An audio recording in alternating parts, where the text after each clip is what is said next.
Good evening, everyone, and welcome to the DEI Committee. I'm going to begin by asking all of us to please say the pledge. I pledge allegiance to the flag of the United States of America and to the republic for which it stands, one nation, under God, indivisible, with liberty and justice for all. Thank you. So I want to begin by welcoming everyone, the current members, and I also want to say a huge welcome to everyone here on the committee who's beginning with us tonight. It's wonderful to see so many new faces, and I'm excited to get to know you.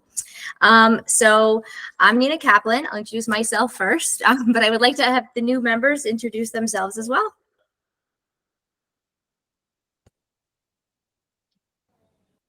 Who's the brave new member who will go first? I can go first. I'll kick it off. I'm Anise Cousin. I'm a parent of two newer students. This is our first year in the district. Yeah, that's me. And why do you want to be on the committee? And do you have any goals for your first year on this group? My first year, let's see. Well, I want to be on the committee because we are a very diverse household, and Guilderland definitely stands out in academics and in our search, for a school and a home. The school was at the top of our list, but definitely is very low in diversity. And so I, was really encouraged to see that you have a diversity and equity and inclusion committee. And it seems that you're really proactive and aware of needing to make that bridge where the physical diversity lacks to to do what you need to do to meet the needs of your students and families. And I want to be a part of making that a success. And that is an area that I have experience in. I founded a nonprofit that is about creating access and inclusion in creative arts spaces. And I hope that I can bring that to the district and be of assistance. And so my first year, my overall goal is learning more about Guilderland, learning more about what everybody who has been here for much longer than us has to say, and contributing where I can, but not really doing too much to make too many changes, but really observing and seeing where I can be of assistance. I love that so much. I love that you have so many amazing things to offer, but that you start off by reminding us how important it is to be good listeners. So, and learn by listening and finding ways that we can be better by hearing other people and what they have to say. I think that's wonderful. So thank you. Welcome. Thank you. Thank you. And does anyone want to go next? I can go next. My name is Anjana Kumetha, and I go by Anju, and I'm a rising senior. And last year I served on the Community Engagement Subcommittee. And the reason I joined the DEI committee is because I wanted to help bring a student voice to the committee to talk about different issues going on in the school. And some of my goals for the program this year is to continue to facilitate communication between parents and teachers and students and have meaningful conversations about these issues. Thank you. That is wonderful. Nice to meet you, Anju. Welcome. And I think that that's a very important role. I think that communication between the different groups is essential. So thank you for seeing that and being here. Okay. Who would like to go next? I can Hi, go everyone. Sorry. Go ahead, Heather. Just a suggestion, maybe so that we can, I know everyone is wanting to say without having to worry about the person waiting for them. So if you want, we can put our hand up, and then by the order of the group of the person that raises hands, then we can go through that list if that makes it easier for you. Okay, sorry. Go ahead. Thank you, Heather. My name is Heather Murphy. I have two kids in the district, a fifth grader and an eighth grader. So they're both moving to new schools next year, which is exciting for them, a little scary for me. I work at the University of Albany in the Institute for Traffic Safety Management and Research. One of the things that made me want to join the DEI committee this year was really that I see in higher education that there is a lot of pushback against DEI. There is a lot of confusion about what DEI is and what it should be doing. And I really feel it is super important that we keep having these conversations, and sometimes they're difficult. So I really think seeing and being part of this at the Guilderland district and what my children are in, I want to be involved. I want to see this conversation continue and not get pushed to the side and defunded and things like that. So that's really important to me. And so what I would like to see in goals and things I want to get involved in is the communication aspect. I think that a lot of times DEI is misunderstood by people, people who don't feel that they are part of that, but DEI is for everybody. And so I really want to help communicate that out to more of the general public, the population, and the really good things that are happening in Guilderland that will benefit everybody in the community. I agree with those points as well. Thank you for saying that. And I think it's very important, once again, the communication piece, but to reiterate the purpose of DEI, because I want to make sure that everyone understands it. And it is something that definitely speaks to all of us. So I appreciate you raising those points. So it looks like Walter is next on my queue here. Welcome, Walter. Thank you. My name is Walter Mosley. Been living in the district 4.5 years. I have a daughter that goes to Westmere. I had a son that went to Guilderland High School, but decided to go to boarding school because of some of the experiences that he experienced and we as a family experienced. What I would like to accomplish, why I'm here, is in large part because of the experiences my son went through as a Black LGBT male. He did not have a great experience. He did well academically, really well, to be honest, in lieu of the fact that he lost his mom. And the administration and staff were great, but there were some instances that made us make the hard decision to allow him to go to school elsewhere. What I would like to accomplish is to diminish those factors that my son went through, because my wife and I are right now determining whether or not we want to send our daughter to middle school and in the district. Would not like to, because now we're double taxed that we're imposing on ourselves, but hopefully we can turn things around and create a healthy environment for all students. Thank you. Thank you for sharing that with us. I'm sorry for everything that your son and your family has had to go through. And I definitely feel that given your personal experiences, you'll bring a lot to this committee.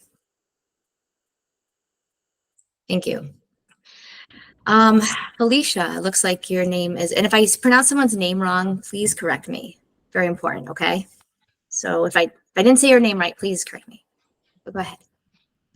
Yeah, no, you said it right. Felicia Milam. I'm new to Guilderland. I work in the middle school as a 6th grade social studies and ELA teacher. And again, it's my first year there, but not my first year teaching. Previously, I taught in a different state. And during my time there, I was an inclusion classroom specialist. And so I went through a lot of DEI trainings and had to go back to get a second degree in it. So I have a big passion for it. And when I joined Guilderland and saw a lot of the things that were already happening, I kind of thought this could be for me, and I could really see myself kind of thriving and helping move some of these missions forward, because there are a lot of great ideas from the teachers and the meetings I've been to already.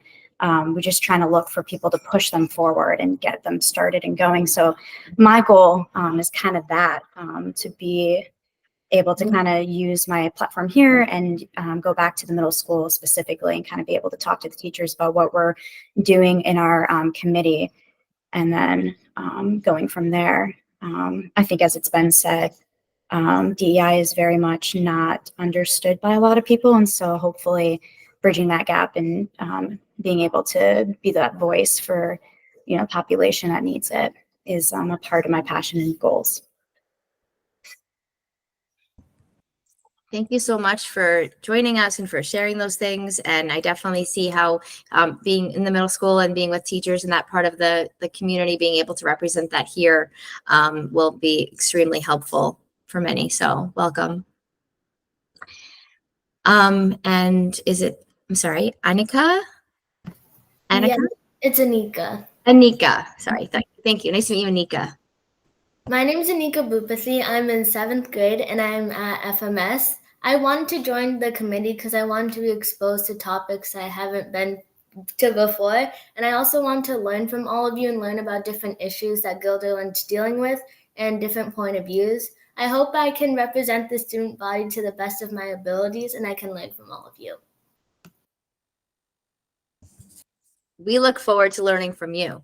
So welcome very much. Thank you for joining us. And I'm going to make sure I pronounce the name. Oh, ML. Did I say your name? I'm trying to think. ML. Sorry. Hello, everyone. Sorry. So my name is Mashama. I'm sorry that it's not showing up on the screen. That is okay. Mashama. No problem. My name is Mashama. I have a student who just completed his 9th grade at Guilderland High School, but he has been in Guilderland District since I want to say 6th grade. He is in the Teacher of the Deaf program. So my son is deaf and hard of hearing as well as autistic. So he has some behaviors. The purpose of me joining this committee, well, I am the COC DEI coordinator. I work with 11 counties within New York State region and supporting them with regional racial justice and creating an inclusive, diverse homeless response system. So I'm joining this committee because with my son and his his disabilities or whatnot, this year with him being able to join unified sports, I'm super excited. I love the school. I love the community. He's someone who's known by everyone and he says he has lots of friends, but access to the sports and even the ability to sign up with everything being online and me as a parent not having the abilities to assist or have access to is kind of something that we face slightly this year. So I wanted to, one, be able to participate, get to know more about what the work that you do, be able to contribute, and hopefully be able to build a bridge when it comes to some of the folks that may have issue accessing or navigating the system when it comes to signing up for different committees, groups, and sports. Thank you. Thank you. And thank you for being able to try to advocate for everyone so they can access those different aspects of the committee and be able to have that outreach is very important. Thank you. So, Varshini, I'm sorry to hear you're under the weather. Well, I'm glad you're here, but if you're not feeling well too, it's okay. But I'm glad to see you. Didn't want to miss you, but I'm sorry you're not feeling well. It's okay. I'm glad I'm here. I'm glad I made it. Absolutely. Let's see, I'm trying to find see. Yes, I'm happy to be here. So you do what you need to do. Okay. Ria, did I say your name right? Yeah, it's Ria. Hi, my name is Ria, and I'm an incoming sophomore at Guilderland High School. I wanted to join the DI committee to help further amplify youth voices and to share my perspectives and previous work on mental health advocacy and bring those ideas to the table. My prior professional experiences in the sector have taught me that mental health is a really crucial aspect of diversity and inclusion. And in making mental health improvement programs a required part of DEI, I think a much more kinder and more inclusive and equitable environment for everyone can be created. And so one thing that I hope the committee can accomplish and I can accomplish through this committee in the next year is creating more outlets for student voices to be heard, perhaps through like additional forums, campaigns, and public gatherings about various sectors and fields that DEI impacts, including mental health. So thank you. That's absolutely true. It's an area that is often overlooked and should not be overlooked. And more, it's becoming clear that it's something that we definitely need to focus on as a committee, as a community, and also a committee. So thank you for being here and raising those issues.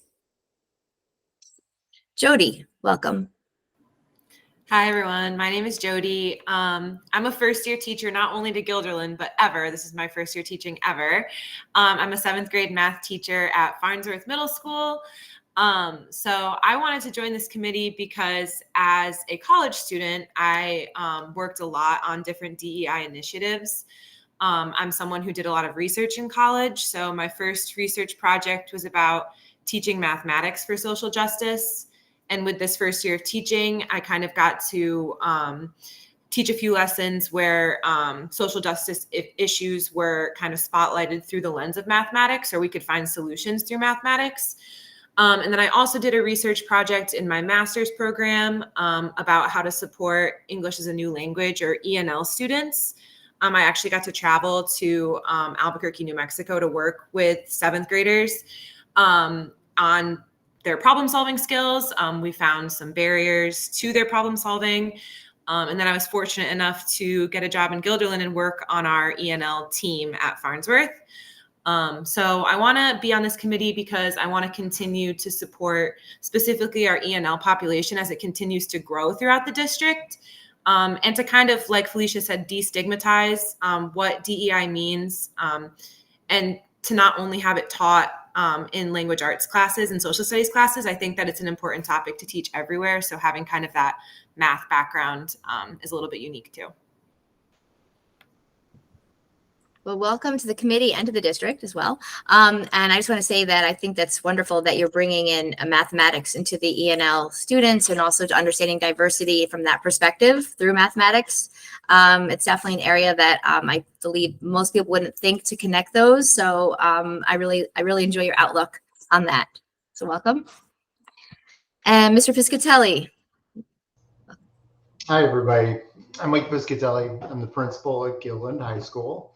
I wanted to join the committee because obviously in my role, we are talking about DEI a lot. We have equity team at the high school that is developing plans, trying to put things from the DEI committee into action. So I think this dialogue and hearing directly from the stakeholders, I think is really valuable for me to bring back to our teams and to our faculty.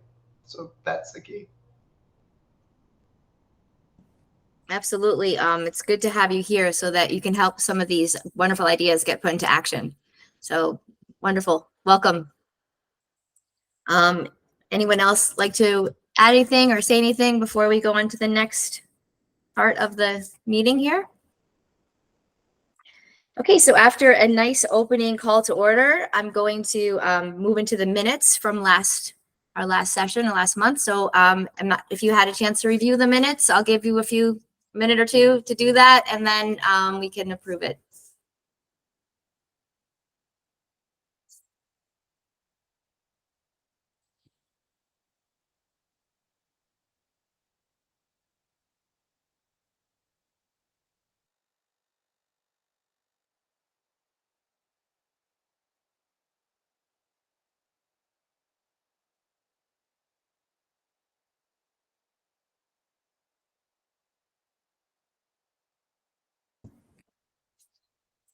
Okay, and just make sure if we have enough time.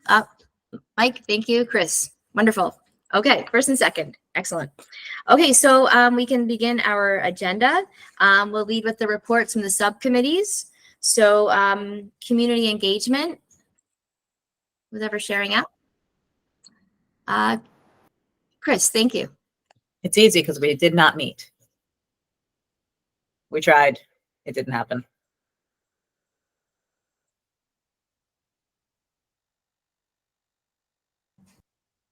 Yes, it's a busy time of year, so I can understand that. So that brings us to communications. I can report.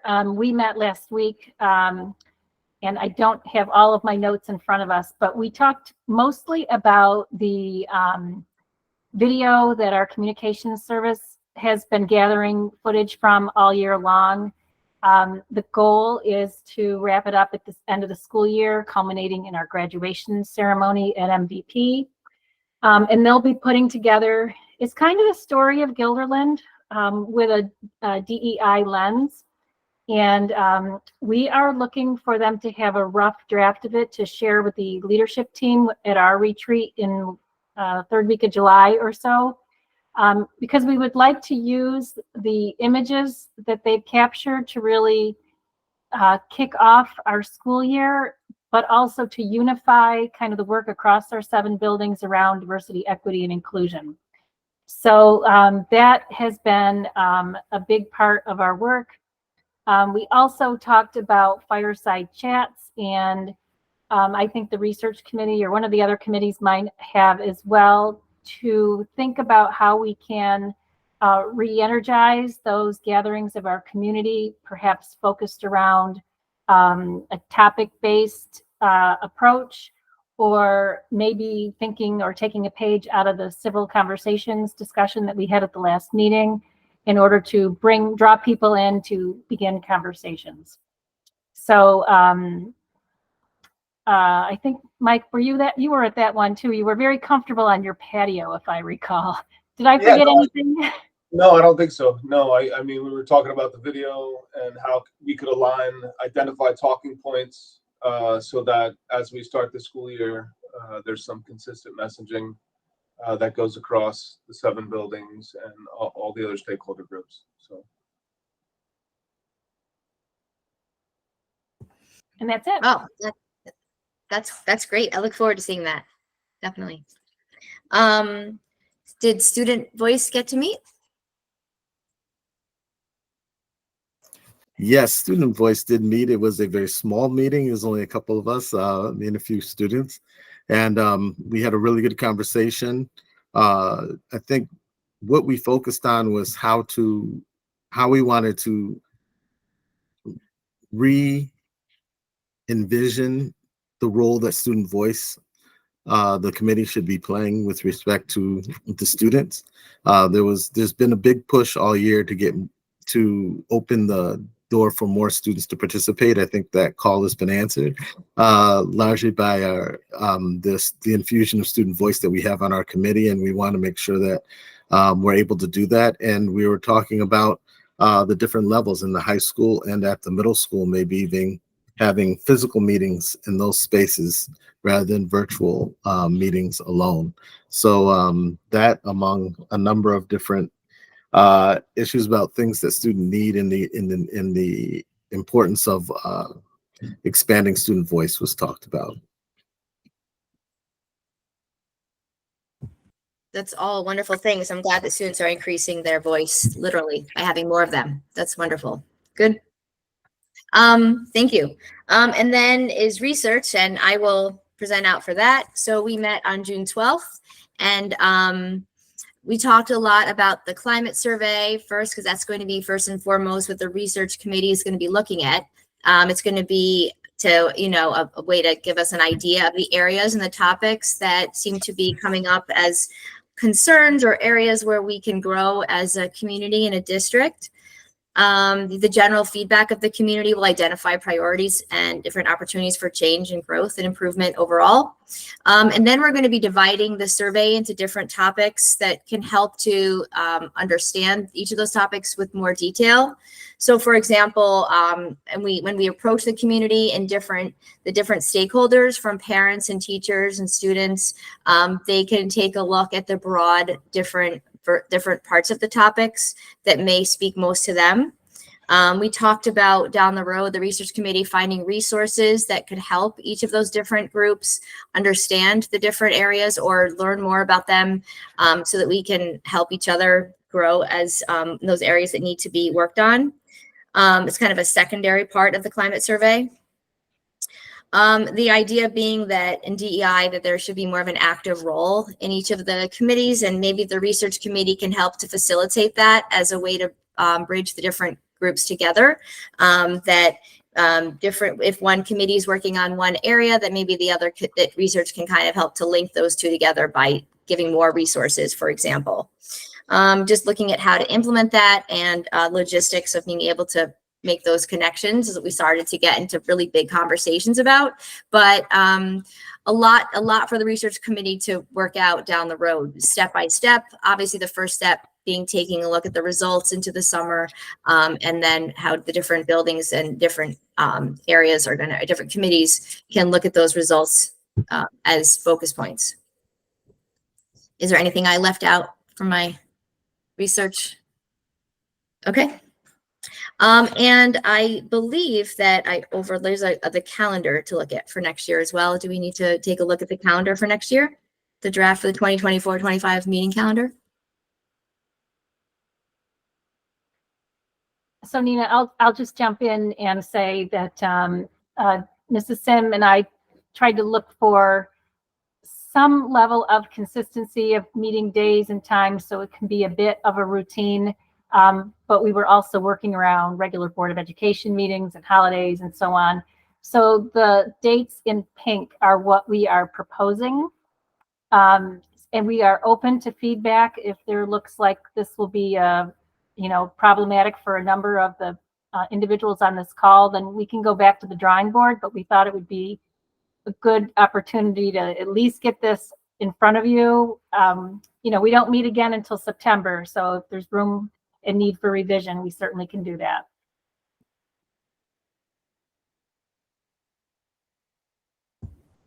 Okay. And DEI in action is next. All right. Get my little notes together.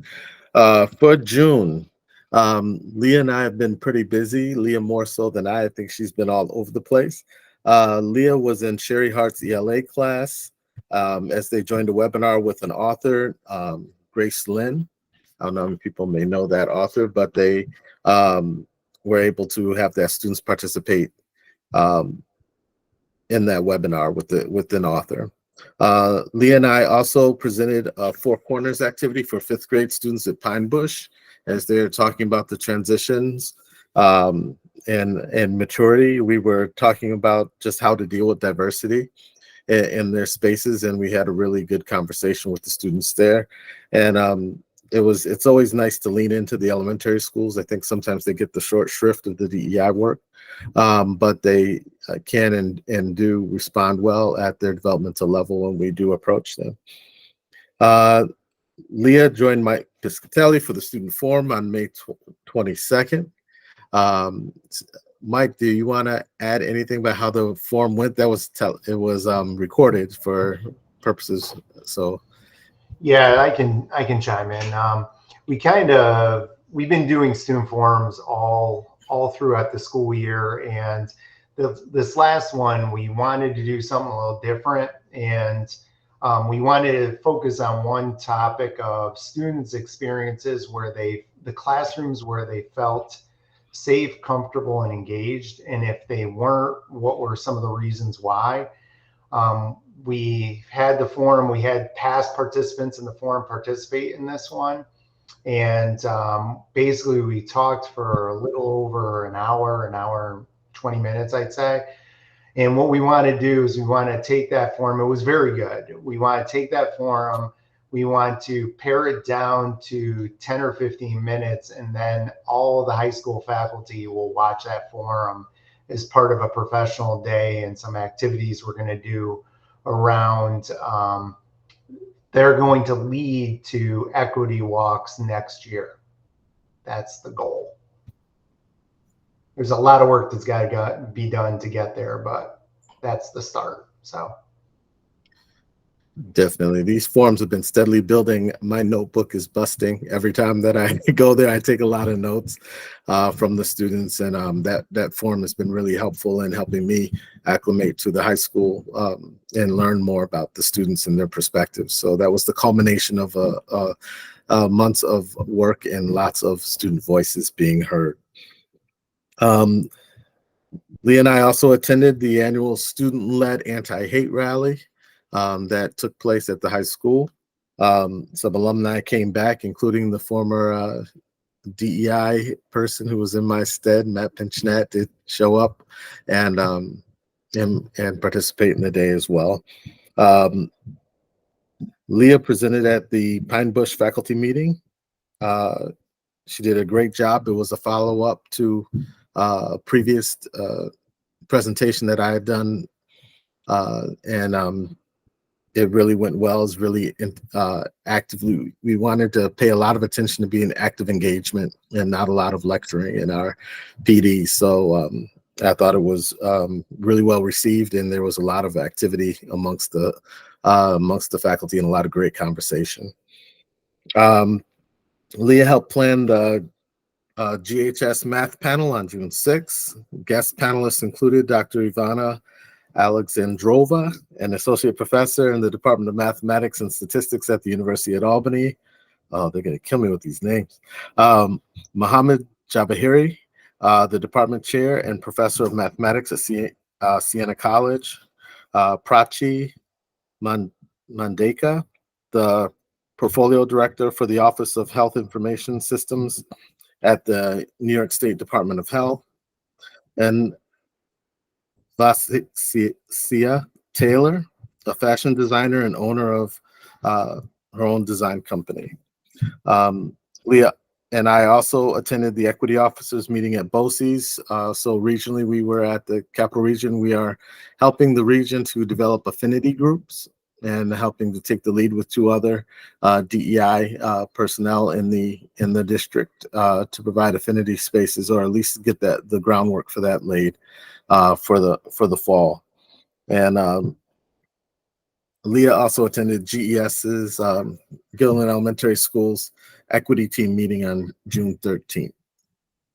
So we were pretty busy this month as always, and yes, that's where we've been. Thank you, Derek. And so sorry about that. Hang on a second. Sorry about that. So I know you mentioned in your report, you mentioned the anti-hate rally. I want to make sure that you covered it. It's on the agenda. I just want to make sure if there's anything else you want to mention. Otherwise, we can move on to the next item. You're all set. Okay, just wanted to make sure. So the climate survey update then is next on the agenda. I'll jump in here, but Nina, you already did an outstanding job kind of summarizing that work. So I'll just say that in early June, we sent out a survey to all of our students in grades 3 through 12, all of our families, all of our staff. And the hope is to get some quantitative and qualitative data about how we're doing serving each and every one of our students. So in addition to the research committee diving into that data, this summer we have a day, I think it's July 22nd or 3rd, when all 7 of our equity action teams from each of the buildings is going to spend a day diving into the data by building and using that data to put energy into their action plans for the fall and into the future. So they've been doing a lot of what we've been calling low-hanging fruit kinds of activities. We're hoping that this data can give us like the next level of work that we need to do. So we're really excited about that. It's really to drive our efforts. And then for those folks who are new, our plan is to do the survey annually so we can track issues and track progress over time. Thank you. And if anyone has ever has any questions, they don't hesitate to raise them as we go through. I wanted to mention that as well. So that would bring us to the revised charge, the DEI committee, the edits that are made. So I'll chime in again here. I hate to talk so much, but I will. We started this committee back in 2020, which seems like a lifetime ago. And as we were thinking about the start of our next iteration for 24-25, we had so much response from our students And our bylaws or our charge didn't really allow for us to have as many students as we have interest from. So the Board of Education asked me to look at our charge to see if we could expand membership. Well, when I pulled it out and looked at it from 2020, I realized there were a lot of things that the original charge to the committee said that isn't a perfect reflection of kind of our actual operations right now. So at the last Board of Education meeting a week ago, last Tuesday, the Board of Education saw this very document that's marked up with suggested edits to make our charge to this group more reflective of actual practice. The Board of Education will act on this to revise it at their July 2nd Board of Ed meeting. You are all welcome to take a look at this, and if you have feedback or thoughts, please let me know sometime before July 2nd. But the bottom line is what we've really done is we've expanded membership and we've expanded the number of students who can participate in this. So we have students from across the middle and high school. And we also have some students kind of in the wings waiting to join our Student Voice Committee. So we really value what they tell us. All of you on this call, you help us make sure we're on track. So anyway, if you have feedback, please don't hesitate to reach out. Yes, and just to second that, the students on the committee, you were all fabulous. So we're happy to have you, and you each add your own different aspects and perspectives that we appreciate it. So welcome to all of you students. And I'm going to make sure I say your name right. Mishama? Yes, that's how you say it. Question being, where do we locate that document if we wanted to take a look at it? It should be an attachment on your agenda. Okay, I didn't see that. No problem. I'll recheck. If you Sometimes don't I see don't look it, at all of my attachments. Yes, it should be an attachment there. It takes a little while to figure out how all this, our platform works for the agenda. But if you don't see it, let me know and I can send it along, and that's to anybody on the call if we need to resend it. Thank you. Sure. Emma?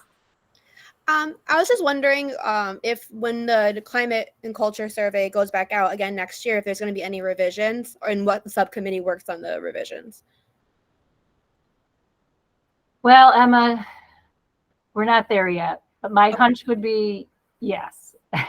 Okay, I was wondering as an elementary rep, like if I could have some input on like the 3-5 survey. I just wanted to know like what subcommittee that would be so I can make sure I can be a part of it. I don't know. I think we'll just make sure it's the one you're on. Perfect. Sounds good. Thank you very much. Thanks, Emma.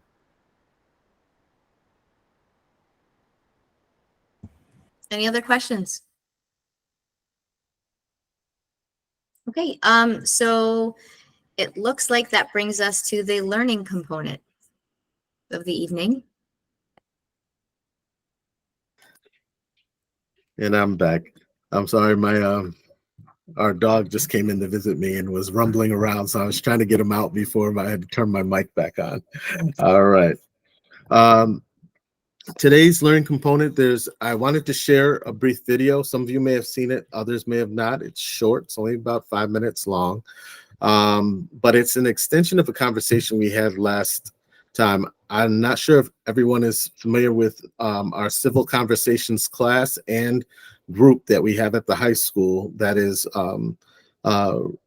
pretty much facilitated by Mitch Hahn and his students that he trains in this. But he came to talk to us during our learning module last time and talk with us about laying the groundwork for having the conversations that we want to have. Yeah, in this DEI work, sometimes that piece is overlooked, but it's really important to look at how we're laying the groundwork so that we can have these discussions in a manner that is civil, that's respectful, that everyone feels heard, and that we can really walk away not having a a sitcom approach, meaning that we're going to tie everything up and all the world's problems we're going to solve in an hour meeting, but we're going to learn to listen, to understand each other's points of view, recognize where we disagree in part, and be able to walk together. Because ultimately, a lot of the focus we've been talking about this year was about viewing our equity as an ecosystem where we all are connected in the same boat with one another, and really recognizing the impact of what that means to be able to listen to all the different and disparate voices that we have, and be able to, when they're listened to, be heard to the point where we believe the experiences of those who are going through them, so that we can support them in the best way that we can. And sometimes a lot of the community breaks down early and people are turned off because we didn't necessarily handle each voice with the care that it should have, and then the work gets stalled. So with no further ado, I'm going to play the video and allow us to talk about our impressions of it. Share my screen. Hopefully I'm doing this right.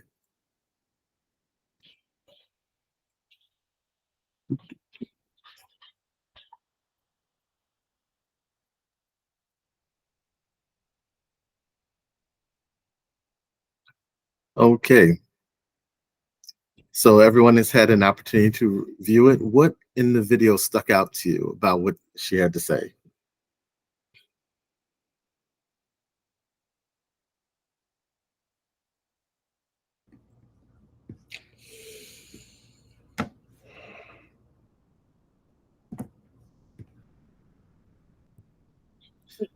Mike Glaster. I'll be brave. The reset sort of concept, that there's going to be failures, there's going to be challenges. How do you create a culture of resetting when those things happen? That resonated with me. In addition to some good songs that she referenced. All right, Mr. Mosley. I'm going to say what she didn't say, in a sense that oftentimes in settings like this, we get very like-minded individuals. And like, I saw the video before and I listened to it again as you played it. It's like, how do we get people who don't have a desire to lead, or don't even have the motivation to lead? Like, how do you bring those individuals in and get them on that, and bring them to that type of mindset? Because quite often, we have functions and events of very like-minded people all there. And it's not the like-minded people that we have to convince that DEI and the importance of it is very relevant to everyone, but it's the people who aren't at these meetings and events and so forth. So it was more so the things that she didn't say that stood out to me. Excellent. Mike Piscatelli. Yeah, it's kind of almost building on what Mr. Laster and Mr. Mosley just said. I think the resetting piece is important, but it's also that part about leaning into your values and making sure that you are still following what you believe and receiving and giving feedback. That gets very complex very quickly, especially when you're working with people that don't 100% buy into what you're doing. But it is, I think the point about persevering through what the goal is really important, even with that resistance, and so that you are making progress, even if it's incremental. I agree. Mashama. For me, it was the rumble with vulnerability and building trust. Because of course, to become vulnerable, to express what may really be on your mind, what you're really feeling, sometimes you have to have that trust in the room, or else you feel like you may become vulnerable, and it actually means nothing. So for me, what stood out was rumbling with vulnerability, and then building that trust with your community, with your committee, with your team, that when you show that vulnerability, that it's being acknowledged, and steps are being taken from there. Excellent. Anise, cousin.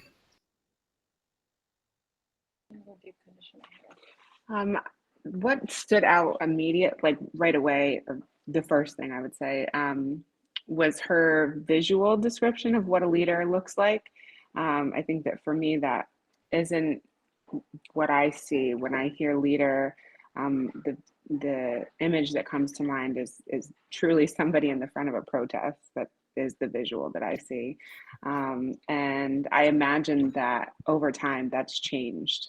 And maybe, when I was in high school, I think that I can think of what I thought a leader was, and it was probably more of what she described. But I think that, yeah, life experience has changed what a leader looks like to me, and has been more driven by the person in the room that feels like they are capturing the essence of everybody in the room and is speaking from an equitable place. And it doesn't really look like anything, it more feels like something. And then what else stood out to me, because I love music, is your top 5 songs that you can't live without. And I immediately started making that list. So I would actually love to hear what people have to say is their list. Excellent. Chris. So I had the opposite reaction to the songs. It gave me incredible anxiety to think of having to pick 5 songs. I hate all superlative questions ever. But it was that question of trust. And I started thinking of all the layers of trust that we incorporate in a school district. Like, we ask kids to trust teachers. We ask parents to trust schools. Teachers have to be able to trust their administration. I am blessed to have lots of students who trust me, and I trust them. But we don't talk about trust. It's there, but we don't talk about it. And if you're not calling it out and saying it's there and discussing it, then for some students it's not there, and for some families it's not there, and definitely for some teachers it's not there. And I talk to all of these groups of people, and I hear it when it's lacking because we don't talk about it. And I think it needs to be brought up more and needs to be explicitly discussed, like a lot of things do.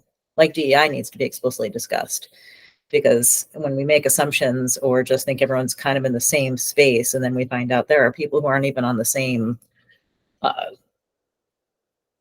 world as we are, and it's not fair to assume that we're in the same space. So trust, I think, is really, really important, and it ties into vulnerability, like you said, because opening yourself to trust is opening yourself up to vulnerability. But I just think that that's not something I had thought about intentionally, and I want to think about it more intentionally.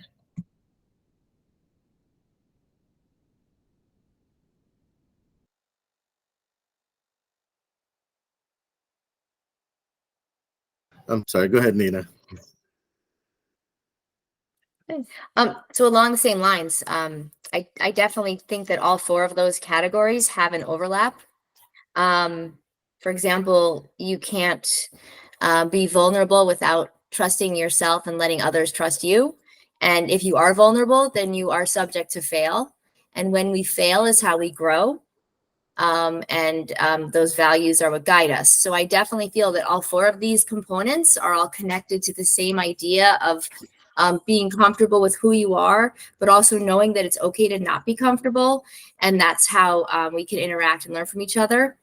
I also really like the connection with the music piece. I feel that if you look back, music is pivotal for leaders. Even during like all the different movements in history, a lot of the brave musicians are what guided a lot of the change to happen. And change only happens through bravery. So getting out there and doing what everyone here is doing is a huge act of bravery. And it's something that comes from your values, which is what is inherent in this leadership role.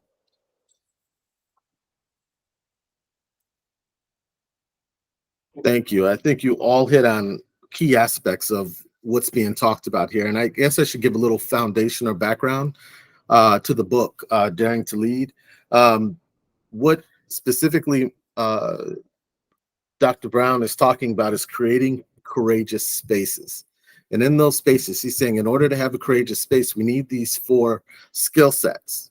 And so each of those skill sets, according to her, uh, her research can be taught, observed, and measured.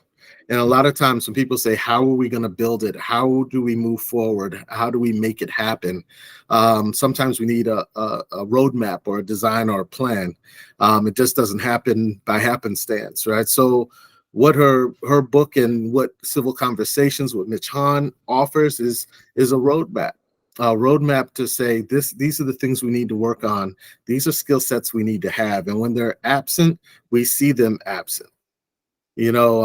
She talks about the need that people have to bring armor, to wear armor into a situation, into their work, because there's a need for self-protection, either from physical harm or emotional harm. And if people can't take off that armor, we can't have an authentic conversation. And in many of the spaces that we negotiate, especially people who are in marginalized or minoritized communities, it is very difficult to find spaces where you can literally take off that armor. They have to be built, they have to be crafted, they have to be created, and they have to be protected. So we have to be intentional about this work that we're doing, and people are helping us, pointing us toward that direction. And a lot of what comes with this point of view is that everyone can be a leader. I'm a very much a student of history. Anybody who hangs around me long enough will see me quoting history. And one things that I loved was the women's club movement, the Black women's club movement from the early 1900s. It's very underestimated movement in history, but one of the leaders from that era, Ella Baker, used to say, strong people don't need strong leaders. And what she meant by that is everybody is responsible for leadership. And that concept in and of itself keeps people from looking for someone else to run the show. And I think that's important for us as a group, because we want to hear everyone's voice on this committee. We want to hear your perspective and your stories, because we're missing a piece of the puzzle if we're not speaking as a chorus. But sometimes people get quiet and try to fall back when we're, for the sake of moving together, sometimes people become silent and don't speak their mind.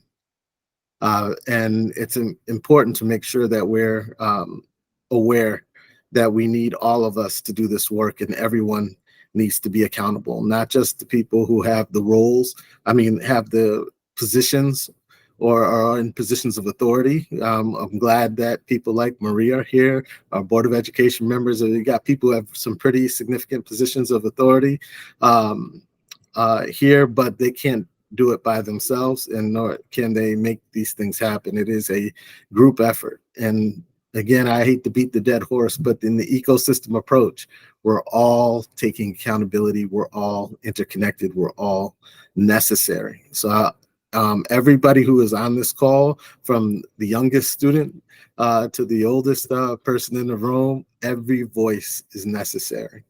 How you're attending to this work is necessary. And we want to be able to create spaces where people can take off their armor and speak. And this is a place to start. And I'm curious about what we may see as potential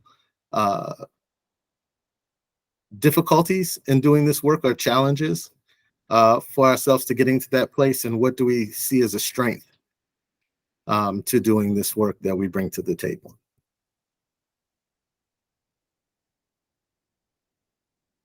Anise. Thank you for asking that question, because as you were speaking, I was hoping that we would get to the point of naming kind of what it's going to take for everybody to speak up and feel safe to speak up in this space. Because I think that inherently it just happens that folks who experience, being able to take up more space in society just do, and don't necessarily recognize that in doing so, folks who are conditioned and used to taking up less space also just do. And that's just how we innately show up to conversation, kind of playing your role and playing your part. So I think that being on an intentional committee that's about the voices that are less heard being heard, it's important to recognize that we all kind of come into this space with conditioning that kind of prevents us from even recognizing when we should be taking up more space or less space. And so, I mean, I think that for myself, I think it's important that we all kind of look out for who have we not heard from in conversation, as we're meeting and in meetings, and just are just mindful of, like, I've heard a lot from this person, but not much from this person, and just, gently, even if it's a message, so that it's not maybe like a call out, but just like a message of like, hey, how are you doing? How are you feeling about this conversation? Is there anything you'd like to add that we're intentional about including, or, just keeping the balance in conversation and an opinion as a group?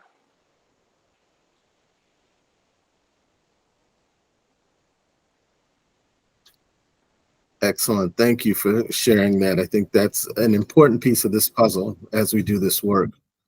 Varshini. I just want to talk from a student perspective, how important it is to have these skill sets. As I was watching the video, I was like, yeah, that would have been really helpful, or it is helpful to have these types of skills when you're leading a group or a club or anything like that. I think it's really important to get like student leaders or anyone really that has that strive for DEI together to teach them these types of skill sets, because when you're thrown into something as important as a club organization and you don't have those skill sets, it would be awesome if everyone could get together and build on each other's skill sets and know, like, what, I don't know, something like that. But if you could get everyone together and like teach them exactly how important it is to have skill sets like this, I think it would make each individual club at the high school more important and more and also the student leaders can take these back to like their members and have them feel more comfortable to speak up and speak out, because when you're a student and you're leading for the first time, you don't really know how to get people to speak up and speak out. So it's like, if we could get some type of workshop or some type of place where everyone could get together and learn about how important it is to have skill sets like this, I think that would be great for the future. Thank you. I know we've had similar discussions over this year, and this is an extension of those. I think one of the important pieces of what you brought up is that not only do we need to know what skills we're trying to develop, but also what things get in the way of those skills coming out. I think Anise alluded to that in a way that certain behaviors make us put on our armor too. We can be triggered and we can be like, I was going to talk, but now I'm, the blaming, shaming, cynicism, sarcasm. There's certain things that can easily come in. This necessity to feel like I have to be perfect, or, to be able to be in a leadership position, or I have to have some type of emotional stoicism where I don't really, feel comfortable expressing my emotions in front of people for being seen as weak.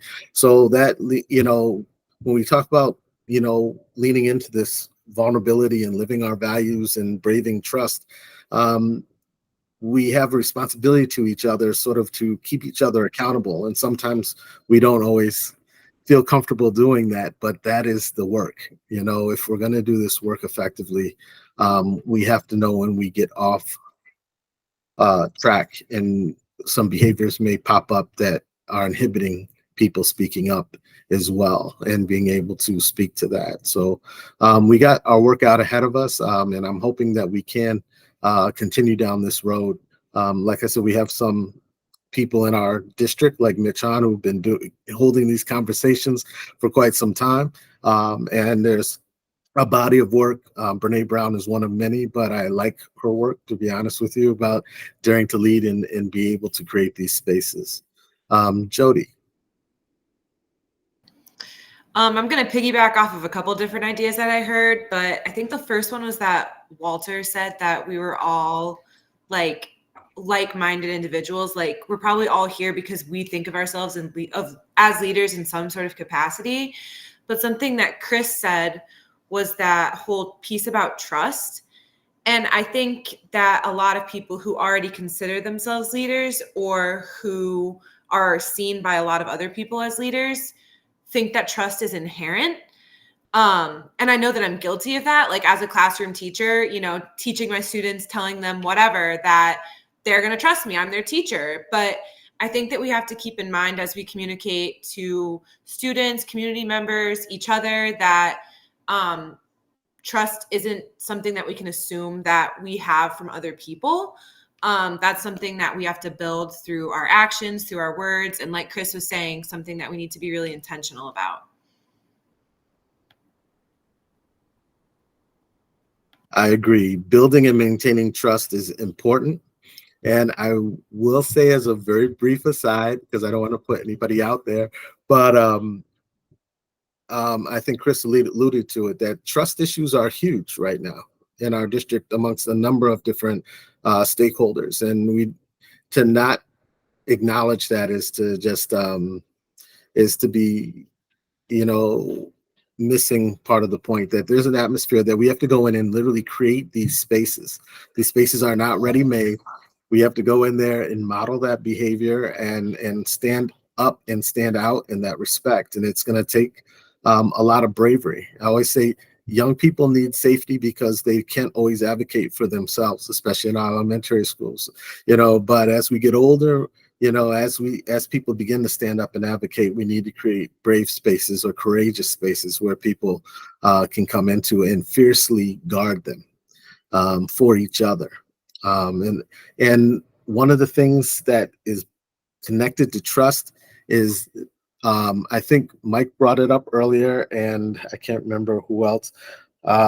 Both Mikes, Mike Piscatelli and Mike Laster, about resetting, about being able to deal with disagreement and still be able to get along and still be able to respect each other and still be able to push forward. James Baldwin used to always say that, you know, it's okay to agree to disagree unless your disagreement is rooted in my oppression. You know, we should be able to work together.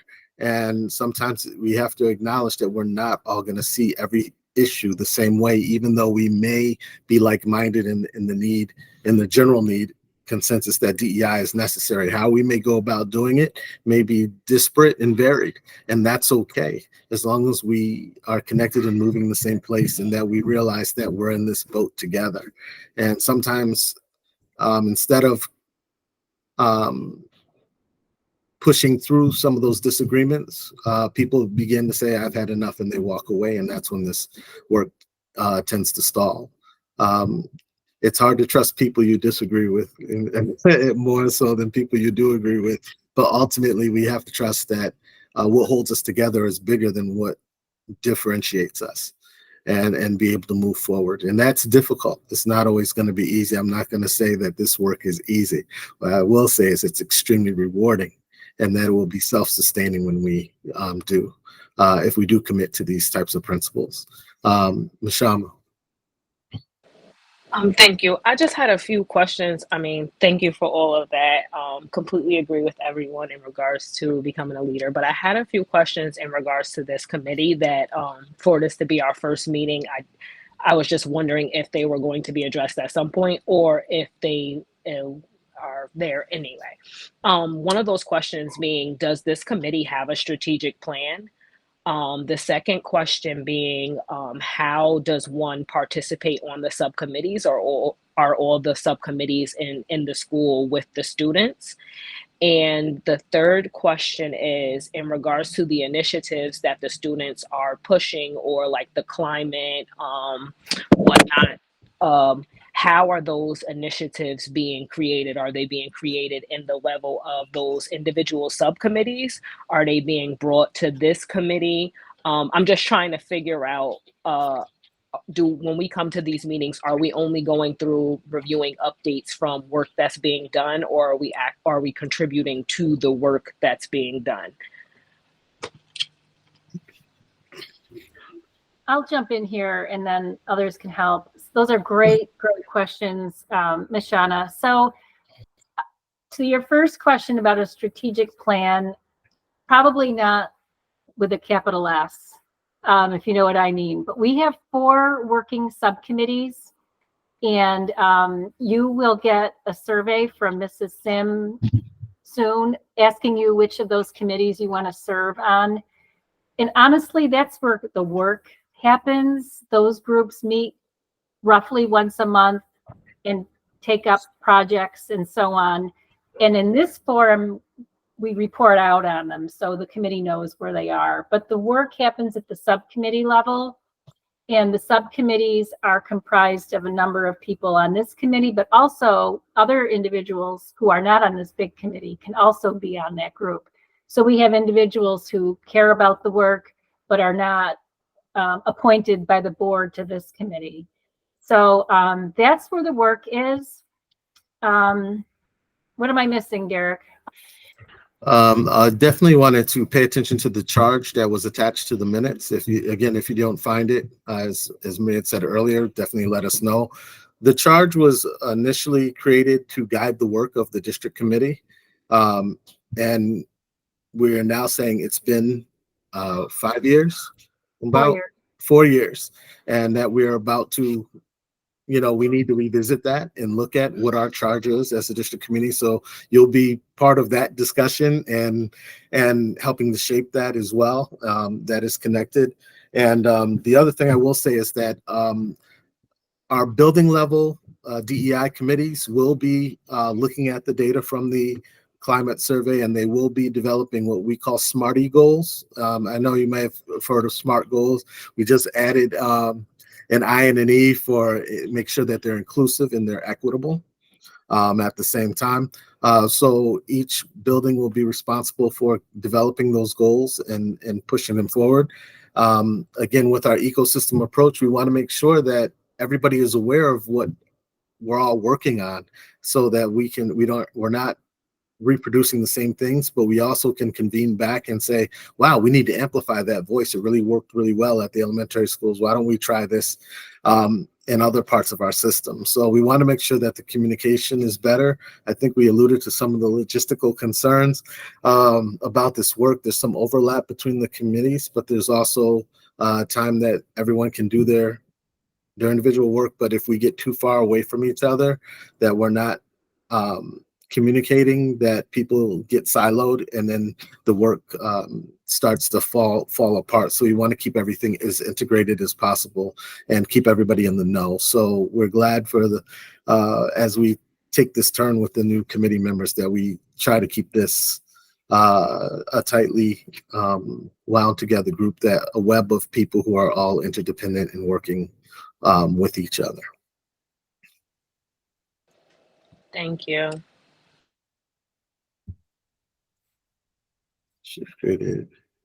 Anise, did you have a question?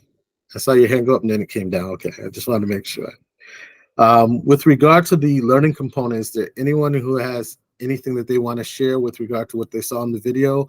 Some of the skill sets that create courageous spaces, some of the things that may get in the way of that, anything that's on our minds that we want to share, concern?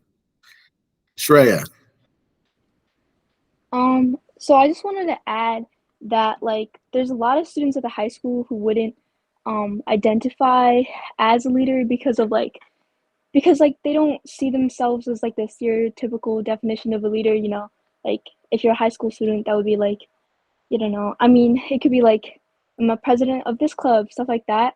But I feel like if those students who like don't identify as a leader like see their potential and then join spaces where they can voice their concerns, it would like change. Like Mr. Mosley brought that idea of like-mindedness, and that's something I feel like is that's something I feel like we saw this year on the student voice subcommittee, because like the people who are on it, they were kind of like from the same race and background, so we kept trying to solve the same problems instead of like hearing other issues. And I feel like an important question that we should address is how do we bring students who don't see themselves as leaders to join the subcommittee, because I feel like if we did do that, then we would be addressing a wider range of issues and concerns that we haven't considered, and it would just be a better reflection of the student body. So I think that's something we should consider as we move on to the upcoming school year. But yeah, that's just something I wanted to add. Thank you, Shreya. Anika. As someone from the middle school, I also want to point out that like a lot of people in my class, or like in middle school in general, think of a leader as being like the smart person or someone who we think would like run it well. But I feel like we need to teach people, like younger people, that it's okay to like take a risk and be able to do it. And I feel like we also need to teach them that it's okay to be like a follower, and that like every leader has to have a group, and that's what makes them like that's what makes it like them succeed, and them succeed a lot. And I also want to point out, people in my like grade or in my age feel like leaders are the ones who do all the work. So I feel like it's important to point out that that's not true, and that if you're gonna work with the group, it's important to work together. I agree. Thank you, both of our student contributors, for what you said. I think there's an important piece of this puzzle with working with students, is that we're trying to model how everyone can be accountable and everyone can work together. And they have a lot more social pressure at their stage of the game and their level of development to go with the flow and not really speak up. And they need us to sort of help with that and to step up and to be accountable. It's hard to ask young people to be accountable if we're not accountable ourselves for making sure that everyone is connecting. I like what Anise said earlier about that, and I think that message should ring true for a lot of us, that we have to make sure that we are guarding our spaces to make sure everyone is sharing their voice and encouraged to do so, even if they're a little bit nervous about it at first. Leah, welcome. Hi. Hi, yes. Thank you. I love what both of you had just said as far as, making sure that these student voices are here, and that all different voices are here. It reminds me of when I did the presentation at Pine Bush. One of the things that they read prior to that meeting was from the Inclusive Classroom, a chapter called Welcoming versus Inviting, and how often we say, well, you're welcome here, everyone's welcomed.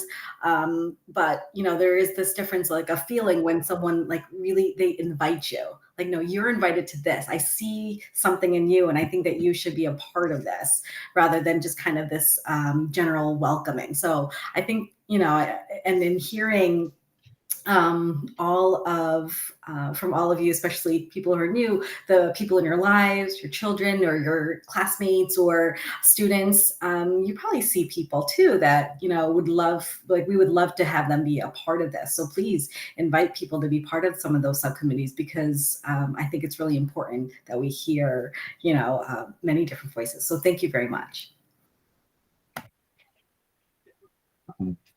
Definitely. Thank you. You know, I often say, in relationship workshops, how do you know you're in a relationship? And my answer is always when you think in terms of we and not in terms of me.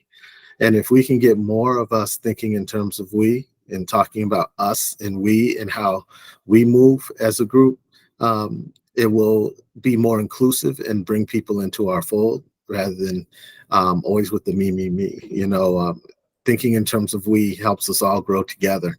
And that's it may make the work slower, but it'll make it more effective and stronger over time. So I'm hoping that everyone has pulled something from the video, from the work, daring to lead the discussion from everyone had some jewels to drop, and I took notes from almost every person in here, which is really cool because I think we had a lot of great participation tonight.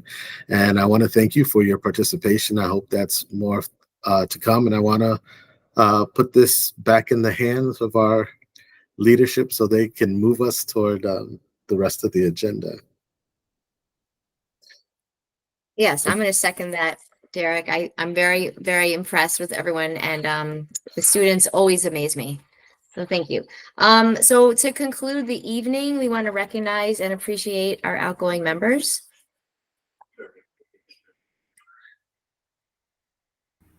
So do you want me to read the names, Dr. Sure. Wiles? If you want to read them, and we'll go from there.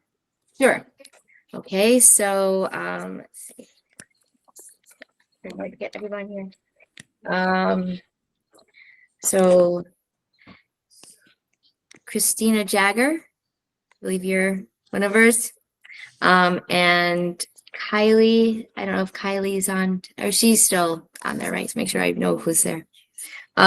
Make sure I know everyone because of how many years they are here. So make sure I don't overlook it.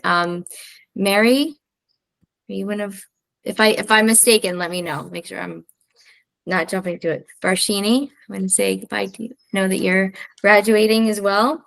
And so I don't know. Nina, I've got the list right in front of me. I have the list, but I want to make sure there are one or two. So if you might be better off going with that. All right. So, so Mary Schmitz, longstanding member, thank you so much. Gwen Pope is also coming off the committee after serving her 2 years. Mike Laster, he gets the prize. He did a 4-year stint on this committee. So thank you, Mike, for stepping up and doing that extra time. Varshini is graduating. She was on our steering committee this year too. Varshini, we will miss you very much. We're so sorry you were under the weather today. Noah Kaufman is also graduating. Julianne Scanlon it'll be coming off the meeting. Tyann, I see you on here. This is your last meeting as well. We heard from Chris Jager. And then Nina, you are wearing a couple hats. Nina just got elected to the Board of Education, and she's actually begun in that role. So I know the board will be going through their committee selection process on July 2nd. And then Carla Young also finished up earlier in this year.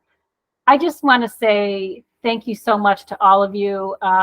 This is such important work, and it's work that takes courage and commitment and sometimes getting out of your comfort zone. So being a part of this has meant a lot. Your hard work and your commitment to making sure each and every child in Guilderland has a good experience means a lot.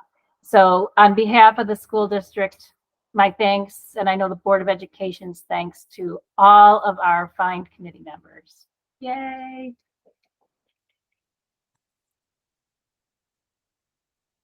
You're all welcome to join subcommittees, by the way. You're here. And I just found my list now, so I apologize. Thank you for. Oh, no worries. I took on the role tonight last minute, and I just found this. So my apologies. Thank you, everybody. I want to then motion to adjourn the evening. Do we have anyone who ready to say that motion? Shaka, and then a second. Alicia, thank you. So, and Emma as well. Thank you, everybody. So again, wonderful meeting tonight. Wonderful to meet all of you. And thank you for all that you do. Good night, everyone. Thank you. Good night.